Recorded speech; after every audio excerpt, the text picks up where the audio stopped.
Hello everyone. तो हम देख रहे थे role of nurse in crisis intervention, जिसके पार्ट हम 1 में हमने देखा था कि नर्स क्या रोल प्ले करती है क्राइसिस इंटरवेंशन में, जिसमें हमने assessment, establishing rapport and ensuring safety point और प्लानिंग एंड गोल सेटिंग तक पार्ट 1 में देख लिया था। आज इसमें हम देखेंगे इंटरवेंशन। तो इंटरवेंशन में सबसे फर्स्ट पॉइंट है crisis counselling. Provide emotional support, help the individual ventilate feelings and clarify the problem. Crisis counselling में क्या है कि एक नर्सिंग ऑफिसर का काम होता है कि वो जो पर्सन है या जो इंडिविजुअल है उसको इमोशनल सपोर्ट दे और हेल्प करे, जिससे जो इंडिविजुअल है वो अपनी फीलिंग्स को एक्सप्रेस कर सके और जो उसकी प्रॉब्लम है उसको वो क्लियरली बता सके। नेक्स्ट है problem solving assistance. Guide the individual through structural decision making and explore alternative coping strategies. Problem solving में क्या है कि हमें इंडिविजुअल को गाइड करना है स्ट्रक्चरल डिसीजन मेकिंग के थ्रू, मतलब इंडिविजुअल को गाइड करेंगे ताकि वो डिसीजन ले सके कि उसको जो कोपिंग मैकेनिज्म है, जो कोपिंग स्ट्रेटजीज है, उनमें से कौन सी स्ट्रेटजीज उसकी प्रॉब्लम को सॉल्व करने में हेल्प कर सकती है। नेक्स्ट है mobilising resources. Connect individual with community services, family legal support और सब्सटेंस अब्यूज प्रोग्राम। तो जो इंडिविजुअल है उसको जो कम्युनिटी में सर्विस अवेलेबल है उससे अवेयर कराना है, फैमिलीज में से जो सपोर्ट मिल सकता है उससे अवेयर कराना, और जो सब्सटेंस अब्यूज प्रोग्राम चलाए जा रहे हैं उन सब के बारे में अवेयर कराना, जिससे वो उनके सपोर्ट के थ्रू अपने क्राइसिस से कोप अप कर सके, बाहर निकल सके। इंटरवेंशन में सबसे पहले हमने क्राइसिस काउंसलिंग देखा, जिसमें हमने इंडिविजुअल को इमोशनल सपोर्ट दिया, जिससे इंडिविजुअल अपनी फीलिंग्स, अपनी प्रॉब्लम ईजिली शेयर कर पाया।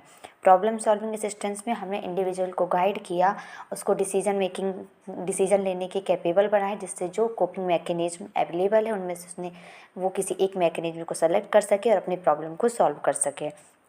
मोबिलाइजिंग रिसोर्सेज में हमने इंडिविजुअल को जो कम्युनिटी में सर्विसेज, जो फैमिली से सपोर्ट मिल सकता है और जो सब्सटेंस अब्यूज प्रोग्राम चल रहे हैं उन सब के बारे में अवेयर कराया, जिनके सपोर्ट से वो क्राइसिस से बाहर निकल सके।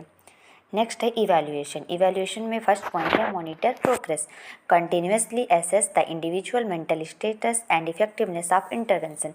इवैल्यूएशन में हम क्या करते हैं कि हमने जो भी चीज़ें प्लान की, इम्प्लीमेंट की, उससे क्या रिजल्ट आया वो देखते हैं कि इफेक्टिव हुआ कि नहीं। तो मॉनिटर प्रोग्रेस में हम क्या देख रहे हैं कि एक नर्सिंग ऑफिसर इंडिविजुअल को मॉनिटर करती है, देखती है कि जो उसका मेंटल स्टेटस है उसमें इम्प्रूवमेंट आया कि नहीं, जो हमने इंटरवेंशंस दिए हैं, मतलब जो काउंसलिंग वगैरह, प्रॉब्लम सॉल्विंग असिस्टेंस, जो रिसोर्सेज प्रोवाइड कराए हैं, उनका कुछ इफेक्ट देखने को मिला कि नहीं, उसके मेंटल स्टेटस में इम्प्रूवमेंट हुआ कि नहीं। तो प्रोग्रेस में ये देखते हैं।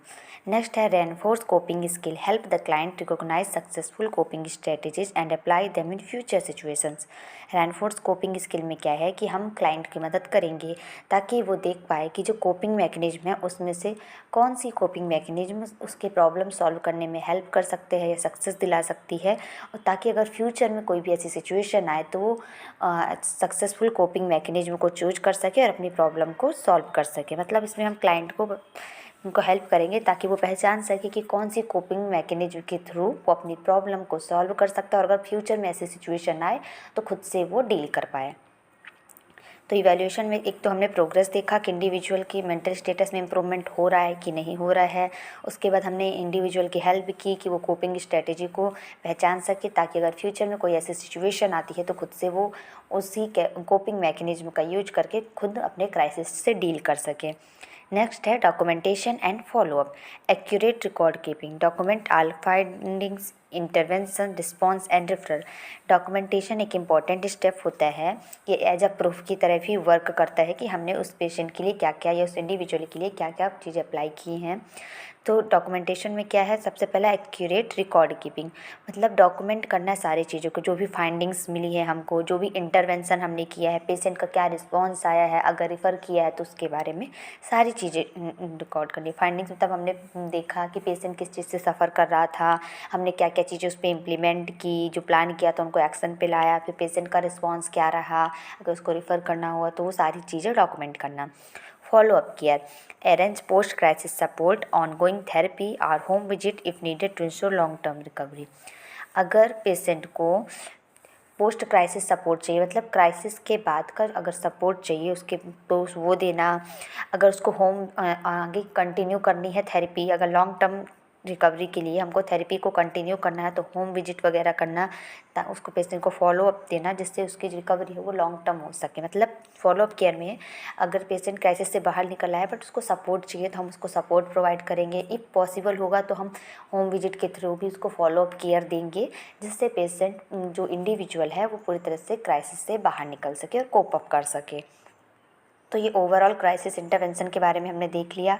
क्राइसिस इंटरवेंशन फिजिकल भी हो सकता है, मेंटल भी हो सकता है और किसी भी तरह के ट्रॉमा के कारण भी एक इंडिविजुअल क्राइसिस फेस कर सकता है। तो नर्सिंग ऑफिसर का क्या क्या रोल होता है वो आज की इस वीडियो में हमने ओवरऑल कवर कर लिया है।